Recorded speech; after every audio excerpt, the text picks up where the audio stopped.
आज हम गिनती की पुस्तक के तीसरे अध्याय के दूसरे भाग का मतलब 33वें वचन से 51 वचन तक अध्ययन करेंगे। फिर मरारी से महलियों और मुशियों के कुल चले। मरारी के कुल यही है। इनमें से जितने पुरुषों की आयु 1 महीने की या उससे अधिक थी उन सबों की गिनती 6200 थी। और मरारी के कुलों के मूल पुरुष के घराने का प्रधान अबीहेल का पुत्र सुरीएल था। इन लोगों को निवास के उत्तर की ओर अपने डेरे खड़े करना था और जो वस्तुएं मरारी वंशियों को सौंपी गई कि वे उनकी रक्षा करें, वे निवास के तख्ते, बेड़े, खंबे, कुर्सियाँ और सारा सामान, निदान जो कुछ उसके लगाने में काम आए, और चारों ओर के आंगन के खंबे और उनकी कुर्सियाँ, खूंटे और डोरियाँ थी, जिन्हें मिलाप वाले तंबू के सामने अर्थात निवास के सामने पूरब की ओर जहाँ से सूर्योदय होता है अपने डेरे डालना था। वे मूसा और हारून और उसके पुत्रों के डेरे हों, और पवित्र स्थान की रखवाली इसराइलियों के बदले वे ही किया करें, और दूसरा जो कोई उसके समीप आए वह मार डाला जाए। यहोवा की इस आज्ञा को पाकर 1 महीने की या उससे अधिक आयु वाले जितने लेवीय पुरुषों को मूसा और हारून ने उनको कुलों के अनुसार गिना, वे सब के सब 22,000 थे। फिर यहोवा ने मूसा से कहा, इसराइलियों के जितने पहलौठे पुरुषों की आयु 1 महीने की या उससे अधिक है, उन सबों को नाम लेकर गिन ले, और मेरे लिए इसराइलियों के सब पहलौठों के बदले लेवियों को, और इसराइलियों के पशुओं के सब पहलौठों के बदले लेवियों के पशुओं को ले। मैं यहोवा हूँ। यहोवा की इस आज्ञा के अनुसार मूसा ने इसराइलियों के सब पहलौठों को गिन लिया, और सब पहलौठे पुरुष जिनकी आयु 1 महीने की या उससे अधिक थी, उनके नामों की गिनती 22,273 थी। तब यहोवा ने मूसा से कहा, इसराइलियों के सब पहलौठों के बदले लेवियों को और उनके पशुओं के बदले लेवियों के पशुओं को ले, और लेविया मेरे ही हो। मैं यहोवा हूँ। और इसराइलियों के पहलौठों में से जो 273 गिनती में लेवियों से अधिक है, उनके छुड़ाने के लिए पुरुष पीछे 5 शेकेल ले। वे पवित्र स्थान के शेकेल के हिसाब से हो, अर्थात 20 गेरा का शेकेल हो। और जो रुपया उन अधिक पहलौठों की छुड़ौती का होगा, उसे हारून और उसके पुत्रों को दे देना।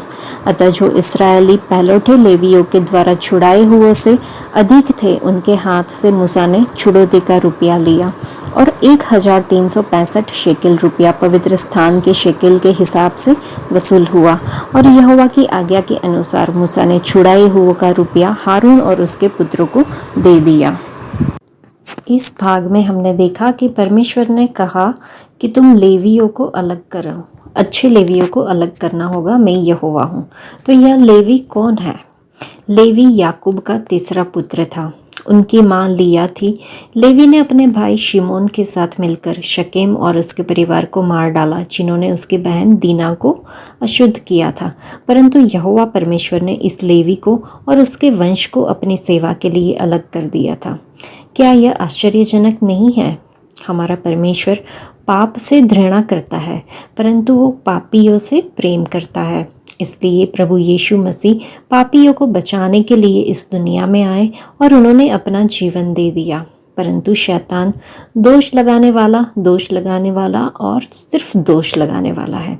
वह हमारे बार बार हमारे पिछले पापों को याद दिलाता है, जिन्हें पहले ही कबूल किया जा चुका है, और हमें दोषी महसूस कराता है, जिससे हम अपने उद्धार का आनंद नहीं ले पाते और हम अपने आध्यात्मिक जीवन में विकास नहीं कर पाते। याद रखें, हमारा परमेश्वर किसी भी पापी को नहीं त्यागेगा। इसलिए उसने अपने एकलौते पुत्र को हमारे लिए क्रूस पर अपना लहू बहाने के लिए भेजा। तो आइए हम अपने प्रभु यीशु की स्तुति करें, जिन्होंने हमारे पापों को क्षमा कर दिया। आइए हम उसे धन्यवाद दें, उसकी स्तुति करें और उससे प्रेम करें। लेवी के पास अपने भाइयों के समान कोई विरासत नहीं है। परमेश्वर स्वयं उसकी दूरहर है। कितना बड़ा आशीष है। जब हम मरेंगे तो हमारी सांसारिक आशीष हमारे साथ नहीं आएगी, परंतु यदि हमारा परमेश्वर हमारी विरासत है, तो हमें प्राप्त करने के लिए इससे बड़ी कोई विरासत नहीं है। इसलिए राजा दाऊद ने कहा भजन संहिता में कि यहोवा मेरी विरासत का भाग और मेरे कटोरे का भाग है। क्या हम इस कथन को अपने जीवन में कह सकते हैं? लेवियों की गिनती इसराइलियों के संग नहीं हुई। दशमांश लेवियों का था। परमेश्वर ने लेवियों को अलग क्यों किया? यहोवा परमेश्वर ने लेवियों को तंबू की देखभाल करने, मंडली की आवश्यकताओं को पूरा करने और तंबू का काम करने और सेवा करने के लिए अलग कर दिया। आज हमें भी अपनी प्रार्थनाओं और सलाह से यहोवा प्रभु की मंडली के लिए काम करना चाहिए, ताकि कोई भी आत्मा शत्रु शैतान के बहकावे में न आए। यहोवा परमेश्वर ने लेवियों को इस्राएलियों की मंडली में से इसलिए अलग किया कि वे हारून याजक के सामने सेवा करें। क्या हम परमेश्वर के सेवकों को और उनकी आत्माओं को आध्यात्मिक रूप से विकसित होने में, सेवा करने में सहायता करते हैं?